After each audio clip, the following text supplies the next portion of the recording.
Deep in the forest, a vulnerable target is sprinting for its life. The deepening winter snow makes evasion nearly impossible, and the apex predator right behind it is closing the gap with every stride. Then a rescue arrives. A cat named Eyesore, possessing incredible speed and strength, intercepts the chase. He neutralizes the threat instantly, using his physical power to drive the jaguar away. This intervention works in the moment, but it's limited by geography and time. The jaguar still lives in this forest and will return as soon as it feels hungry again. Eyesore, meanwhile, has other battles to fight elsewhere. When a hero wins through a unique, unreplicable power, they leave behind a security vacuum. The immediate crisis is solved, but the community is left without a way to reproduce that success once the hero departs. Relying on a temporary rescue merely delays a final confrontation. It keeps a community trapped in a cycle of waiting for an outside power to save them. Back at the clearing, the strategy shifts. Eyesore stops acting as a frontline fighter and starts working as an architect.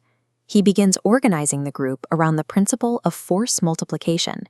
Instead of asking the community to match the jaguar's strength, he assigns small, manageable tasks aligning with what they can already do, gathering pine cones and digging. This diagram shows the kinetic trap. When the community ties dozens of pine cones together, the weight aggregates into a payload capable of stopping a predator.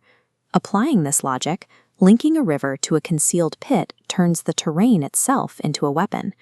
Leadership in a crisis focuses on building structures that amplify a community's existing, overlooked capacities. By the next morning, the forest has been transformed into a fortified environment.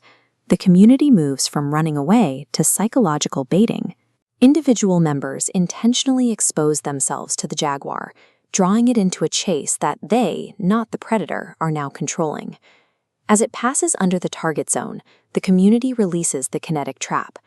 The shock of the impact strips the predator's momentum and spatial awareness. Before the jaguar can recover, the group baits it forward again. Disoriented and angry, the animal charges directly onto the weak camouflage of the water trap and falls into the freezing pit. The jaguar pulls itself out and retreats. It isn't running because of a physical injury, but because the community successfully weaponized the environment, breaking its will to hunt in this part of the forest. Asymmetric defense succeeds when a smaller group stops trying to match brute force with brute force.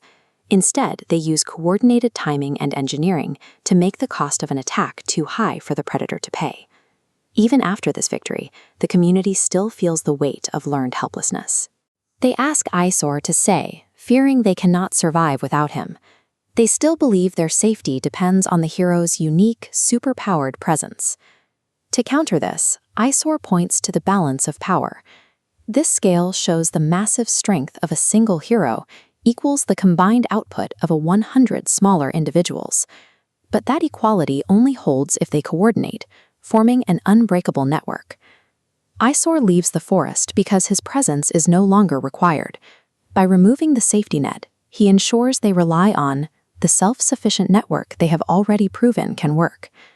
The goal of any intervention is to reveal the collective power that was already there. When a community can defend itself, the savior becomes obsolete, and the forest stays safe long after the hero has gone home.